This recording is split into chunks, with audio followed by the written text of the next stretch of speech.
اس میں سر فہرست U S ہے، ڈسپائٹ کہ جو U S secretary of state یہ کلیم کرتے ہیں کہ ہم اس میں انوالو نہیں تھے، ہمیں مطلع نہیں کی گئی، تو ایران کو الٹا انہوں نے وارن کر دیا.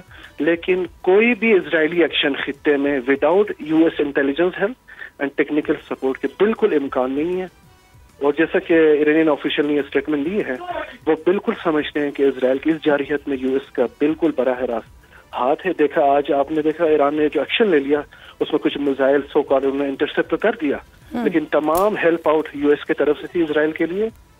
اور یہ صورتحال کہاں جاتی ہے وہ وہی ممالک ذمہ دار ہوں گے اور وہی قابو اس کو اسرائیل کو لگام دینے میں ان کی ذمہ داری ہے، جنہوں نے اس وقت بھی یو ایس کے یک طرفہ اقدامات پر چپ بیٹھے رہے، ایران کو مزید پریشرائز کرتے رہے، یک طرفہ پابندیاں لگائی گئی ایرانی قوم پر، ایک اقتصادی دہشت گردی مسلط کی گئی.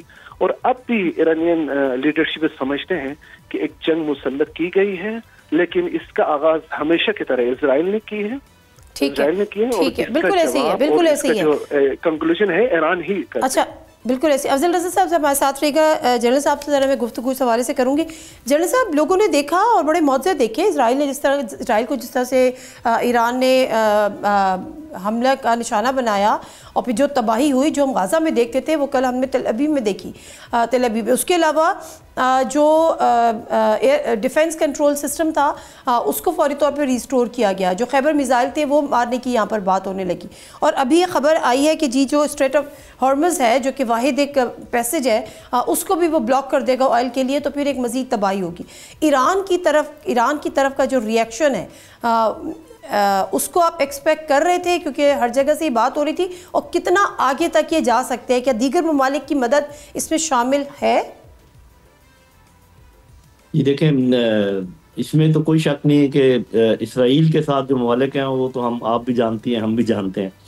ایران کے ساتھ جو ممالک یکجہتی کا اظہار کر رہے ہیں، میرا خیال ہے کہ اس میں کم ہی ممالک ایسے ہوں گے جو اس طریقے سے کھڑے ہوں جیسے کہ امریکہ اور کچھ ملک اسرائیل کے ساتھ کھڑے ہیں. اس بات کو تو ہم الگ رکھتے ہیں، تو I think every body understands. جو بنیادی بات سمجھنے کی ہے میرے اپنے اسیسمنٹ میں بھی، اگر میں کول ملٹری اسیسمنٹ بھی کروں، کہ جو انیشل شاک دیا گیا تھا ایران کو، جس طریقے سے ان کو بالکل ڈیکیپیٹیٹنگ اسٹرائک کی گئی اور وہ suppression of their air defence کیا گیا، اس کے بعد میرا اپنا اندازہ تھا کہ 3-4 دن سے پہلے ایران ریئیکٹ نہیں کر پائے گا.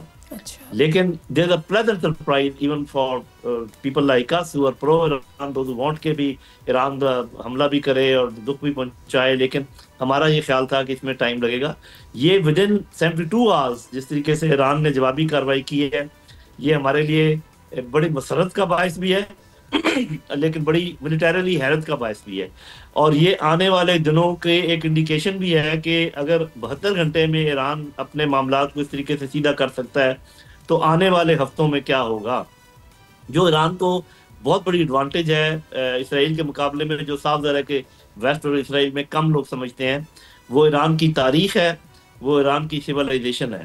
یہ وہ قوم ہے جو کسی بھی صورت میں ہار نہیں مانتی. یہ بڑے بڑے زخم انہوں نے برداشت کیے ہیں ہسٹری میں، لیکن کبھی گھٹنے نہیں ٹیکے ہیں. یہ دوبارہ کھڑے ہو جاتے ہیں. یہ بات میں حیران ہوں کہ کیوں نہیں سمجھ آئی چھوٹے سے اسرائیل کے ذہن میں کہ آپ جب اس قسم کا کام کریں گے تو یہ فوراً، وہ تو یہ چاہتے ہیں نا اسرائیلی کے 2 دن میں ختم کریں اور پیچھے ہٹ جائیں. ایسا تو نہیں ہے. یہ مرضی جنگ ان کی مرضی کے مطابق تو نہیں چلے گی. تو میرے اپنے خیال میں جو ایران نے یہ میزائل داغے ہیں وہ پہنچے ہیں اپنے ہدف تک. Layer after layer air defence, یہ صرف اس کا ایئر ڈیفنس نہیں ہے اسرائیل کا.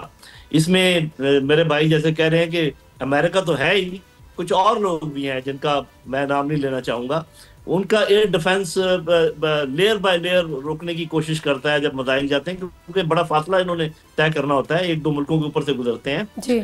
تو یہ بہت بڑا ایک کارنامہ ہے. دوسرا وہ جو ہم نے سنا ہے کہ F-35 جہاز اگر گرایا ہے، اس کا سچ ہے یا جیسا بھی ہے کچھ دنوں میں کلیئر ہو جائے گا. یہ ایک بہت بڑا کارنامہ ہے، جیسے آپ کہہ رہی ہیں، کیونکہ ڈیفنس سسٹم جو ہے نا دوبارہ فعال ہو رہا ہے. تو میرا خیال ہے just a matter of days کہ اسرائیل کو سمجھ آ جائے گی کہ انہوں نے یہ کیا کارروائی کی. لیکن اس کے بعد مجھے خدشہ ہے، اور وہ یہ ہے کہ اسرائیل جنگ کو پھیلانے کی کوشش کرے گا، ایران جنگ کو محدود رکھنے کی کوشش کرے گا. ایران چاہے گا کہ یہ جنگ اسرائیل اور ایران کے درمیان ہی رہے، لیکن اسرائیل میرے خیال میں فالس فلیگ آپریشن کرے گا. یہ جو مڈل ایسٹ کے کچھ ملک ہیں وہاں پر کچھ میزائل داغے گا اور نام ایران کا لگائے گا. یہ بات آپ میری یاد رکھیے گا. اور اس سے وہ یہ ان کی کوشش ہوگی کہ وہاں سے ریئیکشن آئے ایران کے خلاف. لیکن دنیا اتنی بیوقوف نہیں ہے, دنیا سمجھ جائے گی, سب کا فوکس ہے سارے معاملے کے اوپر.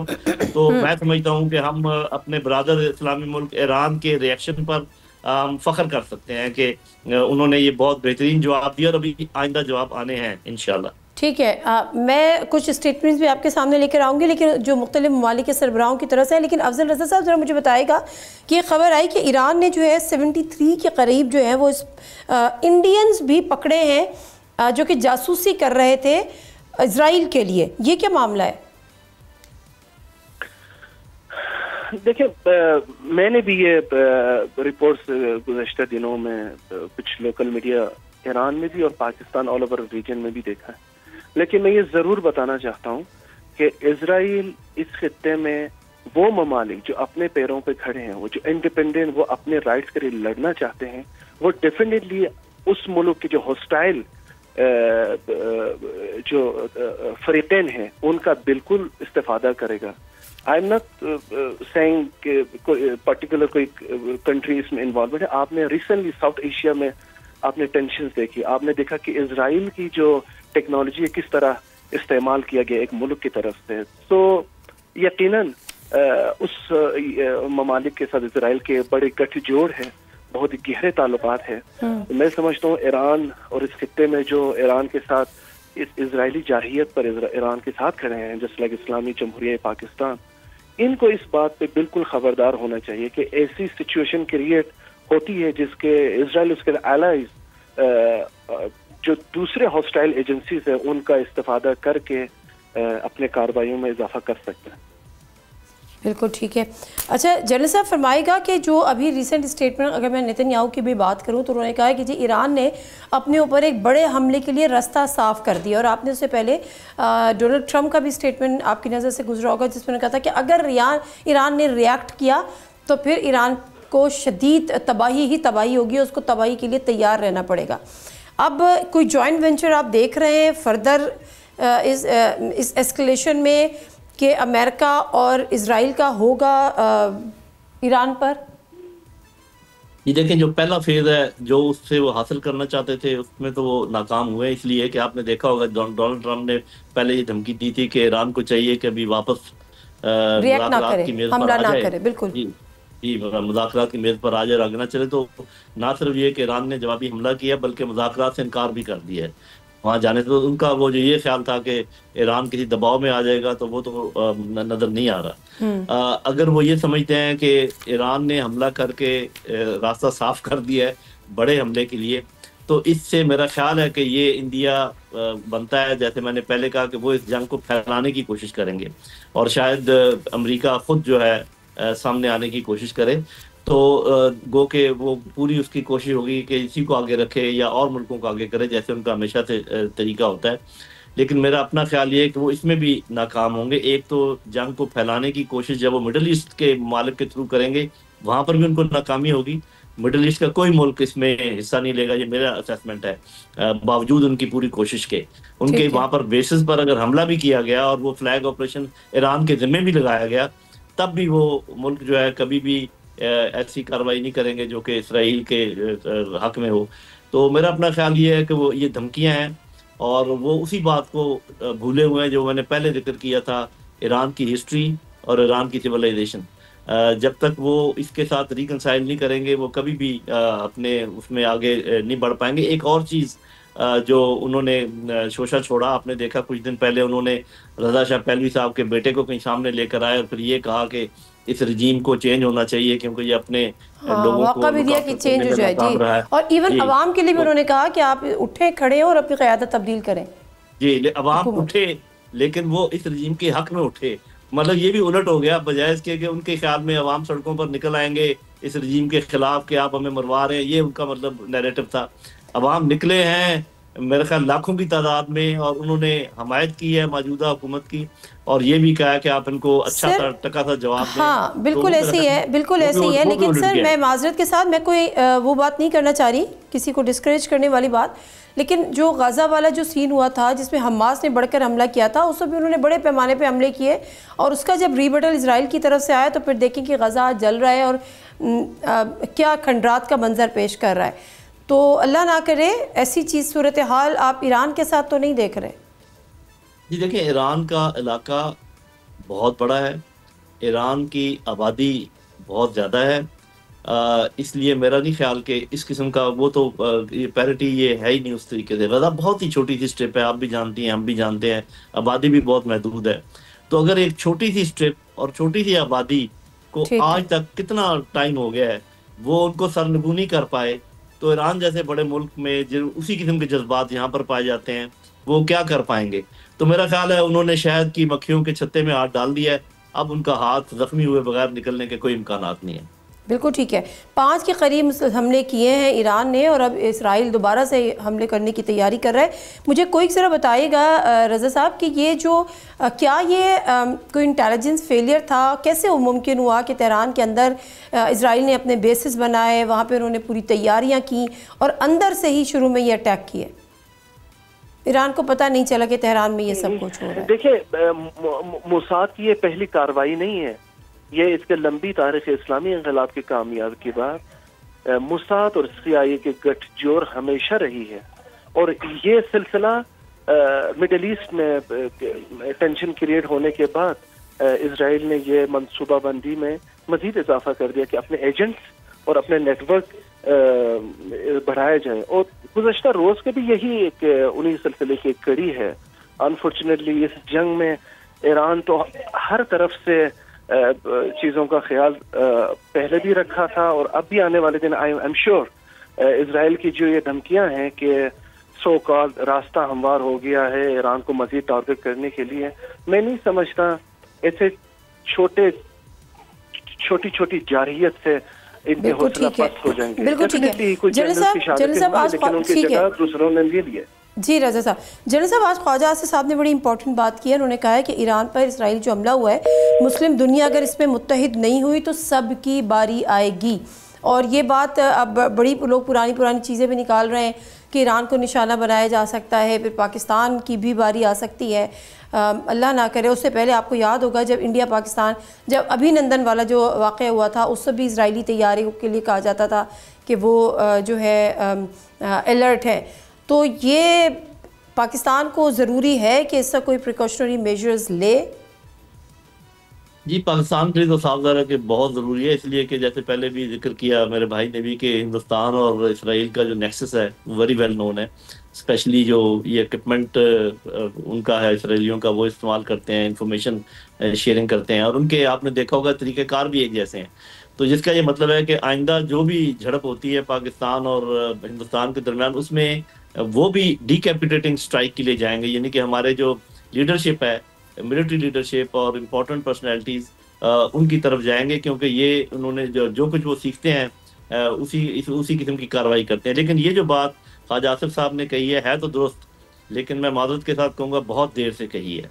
کیونکہ جب یہ عرب اسپرنگ چلا تھا تو مجھ جیسے لوگ کہہ رہے تھے کہ یہ باری باری سب کا آگے آئیں گے تو آپ اکٹھے کیوں نہیں ہوتے.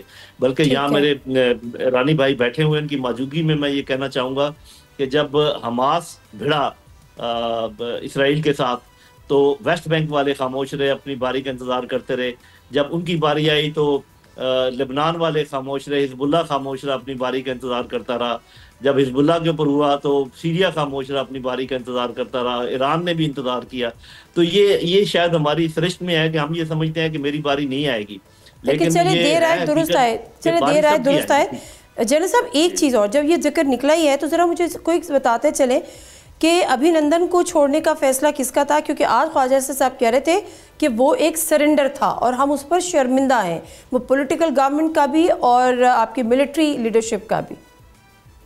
دیکھیں جی، میں تو آئی ایم آن ریکارڈ، میں نے اس وقت کہا تھا جب اس کے چھوڑنے کی بات ہو رہی تھی کہ فوری طور پہ اس کو چھوڑنے کا یہی مطلب لیا جائے گا جو کہ ابھی خواجہ آصف صاحب کہہ رہے ہیں. آپ کہیں کہ ہم چھوڑ دیں گے، ہم اس کا علاج کر رہے ہیں، ابھی وہ اس قابل نہیں ہے کہ وہ جا سکے، بہت سارے ہمارے پاس بہانے تھے، لیکن جس اجلت میں ان کو چھوڑا گیا تو مجھے خواجہ آصف صاحب کی بات کے ساتھ اتفاق کرنے کے علاوہ اور کوئی میرے پاس راستہ نہیں ہے. جی اچھا، کوئی سے آخر میں بتا دیجیے گا کہ اس سے بڑے رابطے ہو رہے ہیں. امریکن پریزیڈنٹ نے سعودیہ سے بھی رابطہ کیا ہے، جاپان کے پریزیڈنٹ نے بھی کیا ہے، پھر ایک بلاگز بھی بن رہے ہیں، رشیا چائنا جو ہے وہ ایران کو سپورٹ کر رہے ہیں. اگر اس کا کوئی ثالثی کا کردار ادا کر سکتا ہے اس جنگ کو روکنے کے لیے تو وہ کون ہے؟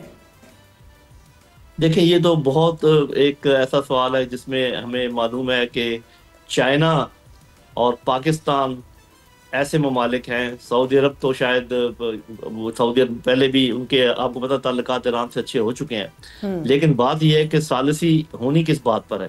اگر ثالثی یہ کہنی ہے کہ آپ بند کر دیں، جنگ بند کر دیں، امن کر لیں، تو وہ کس کو کہیں گے اور کس بنیاد پہ کہیں گے؟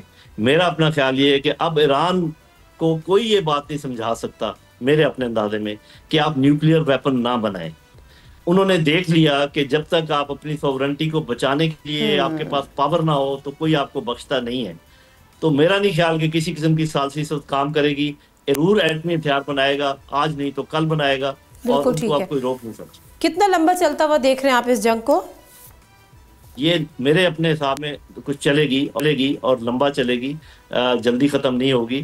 اور اس میں جب تک کہ کافی نقصان نہ ہو جائے اسرائیل کا، اس وقت تک یہ جنگ چلتی رہے گی. یہ جب ایک پیرٹی کا احساس ہو جائے گا، جب دنیا میں یہ احساس پیدا ہو جائے گا کہ دونوں سائڈوں کو اچھے زخم لگے ہیں، اس کے بعد یہ معاملہ ہوگا. ابھی تک جو ہے وہ جو زخم زیادہ لگائے ہیں اسرائیل نے اور کم گئے ہیں ایران کی طرف سے، اس کے پیرٹی ہونے میں جتنا ٹائم لگے گا اتنا ہی ٹائم اس جنگ کو ختم ہونے میں لگے گا. ٹھیک ہے، بہت شکریہ جنرل خالد لودھی صاحب آپ کے ٹائم کا. افضل رضا صاحب سے بھی ہم گفتگو کر رہے تھے اور بڑا امپورٹنٹ بات کی ہے جنرل صاحب نے. وہ کہہ رہے ہیں کہ ابھی تو یہ ٹائم لگے گا، یہ چلے گی جب تک اسکور سیٹل نہ کر لیں. اور اس وقت اگر کسی کو ثالثی بننے کی کوئی پیشکش بھی ہے تو ثالثی کس بنیاد پہ ہوگی؟ اب امریکہ کے جو جتنے بھی پریشرز تھے، لیکن ایران کے پاس اب بڑا ایک سالڈ ریزن بھی ہے کہ وہ نیوکلیئر اسٹ اپنے بنائے، اس کی وجہ بھی اس کے سامنے ہے. لیکن ابھی لندن والے بات پہ خواجہ آصف صاحب سے متفق ہیں جنرل صاحب کہ بہت جلد بازی میں چھوڑا گیا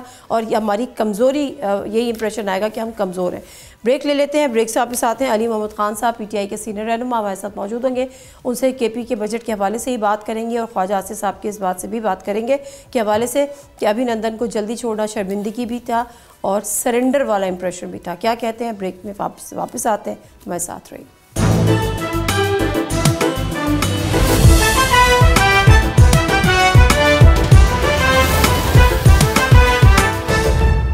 جی ناظرین، پروگرام میں ایک دفعہ پھر آپ کو خوش آمدید کہتے ہیں. اور معاملہ اب یہاں پر یہ ہے کہ جو ہم نے بات کرنی ہے ذرا پولیٹیکل سائڈ کی بھی بات کریں. آج جو پارلیمنٹ میں اجلاس ہوا، پارلیمان کا جو کل بھی اجلاس ہوا تھا، although کہ وہ بجٹ کی بحث کے لیے تھا، لیکن اس میں جو ایران اور اسرائیل کا جو معاملہ تھا اس میں مضبطی قرارداد بھی جو ہے وہ منظور کی گئی. نیشنل اسمبلی سے بھی کی گئی، سینٹ سے بھی کی گئی، اور آج بھی یہ پارلیمنٹ کا اجلاس کنٹینیو رہا. بڑی انٹرسٹنگ ڈیبیٹ ہوئی ہے. بہت ساری چیزیں ہوئی ہیں، پرانے گڑے مردے بھی اکھیڑنے کی کوشش ہوئی ہے، اس پہ جوابات بھی آئیں اور کچھ مزید سیاسی گفتگو کے پی کے بجٹ کے پیش کیے جانے کے حوالے سے، باوجود اس کے کہ جو ان کے پیٹرن اینڈ چیف ہیں پی ٹی آئی کے عمران خان صاحب، ان کی طرف سے یہ تھا کہ مجھ سے مشاورت کیے بغیر نہیں ہوگا، لیکن ہو گیا. اب آگے کیا معاملہ بیٹھتا ہے. علی محمد خان صاحب نے پی ٹی آئی کے سینئر رہنما. السلام علیکم علی محمد خان صاحب. جی وعلیکم السلام. علی محمد خان صاحب، میں اگر تھوڑا سا تاریخ سے شروع کر دوں، کیونکہ آج جو فلور آف دا ہاؤس ہے، پارلیمنٹ ہے، اس میں تاریخ دہرائی گئی ہے.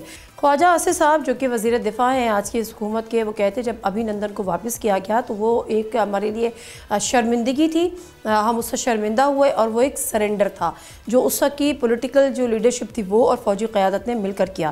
علی محمد خان صاحب، یہ ڈیسیژن کس کا تھا؟ کیونکہ ایاز صادق صاحب نے بعد میں بھی کہا تھا کہ جب سابق چیف آف آرمی اسٹاف جب اسمبلی آئے یا پارلیمان آئے تو ان کے ماتھے پہ پسینہ تھا اور ان کی ٹانگیں کانپ رہی تھیں. معاملہ کیا تھا؟ کس کا ڈیسیژن تھا یہ؟ بسم اللہ الرحمن الرحیم. اللہم صلی علی محمد و آل محمد. میں چونکہ پارلیمنٹری افیئرس کا منسٹر تھا تو میں اس میٹنگ کا حصہ تھا. میں سمجھتا ہوں ملک کی سلامتی کے معاملات میں بہت ذمہ داری سے بات کرنی چاہیے.